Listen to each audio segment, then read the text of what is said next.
வணக்கம் அன்பு சொந்தங்களே. எனக்கு தெரிந்த கேட்டறிந்த விஷயங்களை உங்களோடு பகிர்ந்து கொள்கிறேன். அந்த வகையில் வருகின்ற 7/6/2025 சனிக்கிழமை இஸ்லாமிய சகோதரர்கள் தியாக திருநாளான பக்ரீத் பண்டிகையை சிறப்பாக கொண்டாட உள்ளார்கள். இந்த பக்ரீத் பண்டிகை பற்றி நமது இஸ்லாமிய சகோதரிடம் ஒரு சிலரிடம் கேட்டறிந்தேன். அவர் ஒரு சுயாரஸ்யமான தகவலை எம்மிடம் வழங்கினார்கள். அந்த பதிவை தெரியாதவருக்கு சுருக்கமாக பகிர்ந்து கொள்கிறேன். அல்லாவின் நெருங்கியவரான இப்ராஹிம் நபியிடம் கனவிலே அல்லாஹ், உன் மகனை எனக்கு பலி கொடுப்பியா என்று கேட்டிருக்கின்றார்.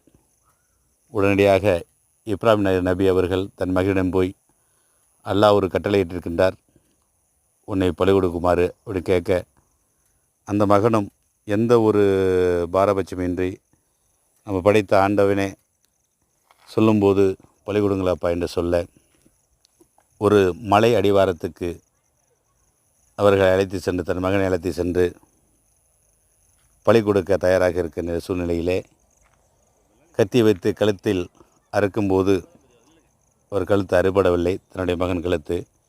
அல்லாஹ் என்ன சோதனை என்று செய்து கொண்டிருக்கும்போது அல்லாஹ் திடீரென்று தோன்றி, உன் உண்மையான இறை நம்பிக்கையை நான் புரிந்து கொண்டேன் அப்படி என்று சொல்லி, இந்த மகனுக்கு பதிலாக ஒரு ஆட்டுக்குட்டி அங்கே வந்திருக்கின்றது, இந்த ஆட்டுக்குட்டியை பலிகொடு என்று சொல்லிக்கின்றது. இது சுருக்கமானதுன்னு விளக்கங்கள் நிறையா இருக்குது. அந்த வகையில் இந்த கதையை கேட்டது எனக்கு ரொம்ப பிடித்திருந்தது. அந்த பக்ரீத் பண்டிகை முன்னிட்டு பார்த்திங்கன்னா, இப்போ நமது பகுதியில் அந்த குர்பானி கொடுப்பதற்கான ஆடுகள் நிறையா இங்கே வந்திருக்கின்றது.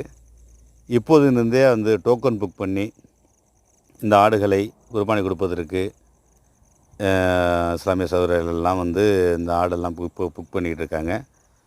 அதாவது இன்று முதல் அந்த ஆடு வாங்கி இந்த ஒரே இடத்துல விட்டுருவாங்களாம். அந்த பாருங்கள், டோக்கன்லாம் நிறையா அந்த ஆட்டில் வச்சுருக்காங்க டோக்கன். அந்த பக்ரீத் பண்டிகை அன்றைக்கு யார் குர்பானி வழங்குகிறாரோ அவர் இல்லத்துக்கு அந்த ஆடையை எடுத்து சென்று அவர்கள் கையால் கத்தி எடுத்து கொடுப்பார்களாம்.